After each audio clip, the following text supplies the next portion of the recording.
l'aéroport à une liesse impressionnante de la population qui reconnaît en son chef l'artisan d'une paix solide.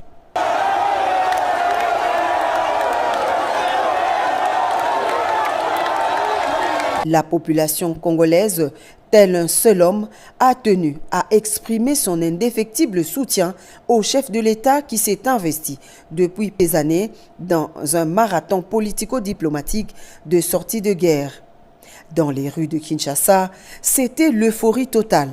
D'une manière spontanée, les Kinois n'ont pas voulu rater l'événement.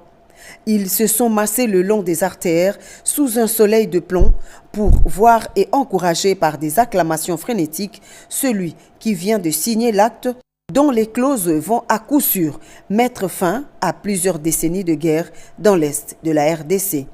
À certains endroits, le président de la République n'avait pas d'autre choix que de sortir de son véhicule pour communier avec sa population, une harmonie parfaite.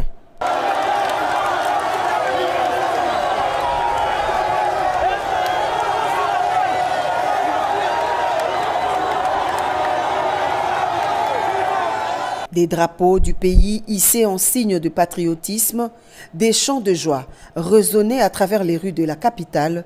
Des jeunes se sont constitués en groupe voulant offrir un spectacle vibrant afin de rendre hommage à celui qu'ils qualifient affectueusement de vaillant guerrier. Cet accueil est perçu comme un symbole d'espoir et de renaissance d'un pays qui cherche à tourner une page sombre de son histoire.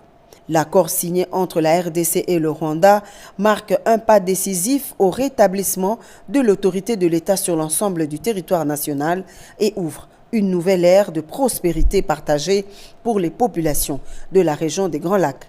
Il traduit enfin l'engagement constant du président de la République Félix-Antoine Tshisekedi Tshilombo en faveur de la paix et de la stabilité de la RDC et par extension de l'ensemble de la région des Grands Lacs.